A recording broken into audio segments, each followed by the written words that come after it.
Known as the ship swallower, the Goodwin Sands does not always get a chance to devour its prey. Disaster happens only when assistance is not taken, or the captain of his vessel does not take immediate precautions. Then the ship could become a total loss, with her back broken. The tides will wash around the ship's hull, creating a trench in the sand, and over a period of time will engulf its victim. The Deal boatman had a word for this occurrence, which was that a ship would be swaddled. Fortunately, the master of the 7,097-ton Turkish steamship Ambigule had picked a calm day to make a navigational error, running his ship aground on the Goodwins. With the sea likened to a sheet of glass, he didn't see the sandbank until it was too late. On the morning of the 10th of September 1963, the lifeboat Charles Cooper Henderson launched, and within an hour was alongside the stranded vessel.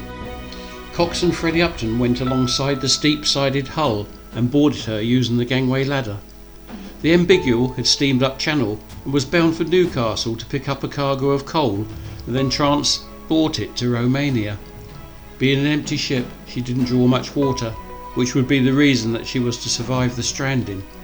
Quick on the scene was a German salvage tug and 2 Dover Harbour Board tugs, which stood by awaiting orders. The master of the Ambigule was an ex-salvage tugs officer. He decided to make his own effort to get off the sands without the help or the expense of tugs. He put the ship's engines ahead and astern and slowly wriggled a furrow in the sand on the rising tide. By 3:30 p.m. he had done enough manoeuvres for the ship to be released from the Goodwin's hold and steamed into deeper water to carry on with her voyage. As the lifeboat went alongside the Ambigule to pick up Freddie Upton and another crewman, it must have been realised that the vessel had had a very lucky escape.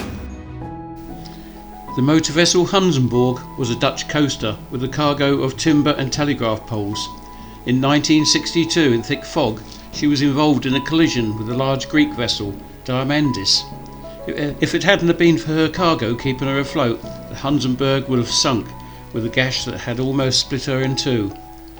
With confused radio positions being made, it took a while till Harry Brown, coxswain of the Warmer lifeboat, Charles dibbed in Civil Service number 32, to find the casualty, which was at the back of the Goodwins. The Hunsenborg was low in the water, with her bow almost submerged. The German tug Albatross was alongside the stricken ship, making fast a tow. She had picked up some of the coaster's crew, who had taken to the rubber dinghy when they thought the ship was about to sink.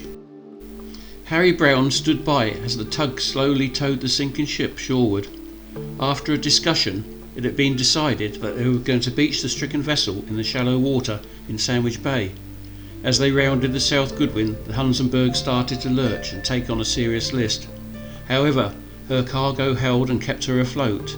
Slowly the tug and the lifeboat towed the ship onto the flats between Sandown Castle and the 6th Green, where she grounded on the falling tide. With everything under control, the Warmer lifeboat returned to her station after being afloat for 11 hours. Throughout the following days, shipwrights temporarily patched up the Hunsenborg's hull, and for many weeks after, there were telegraph poles floating around off Deal and Sandwich Bay.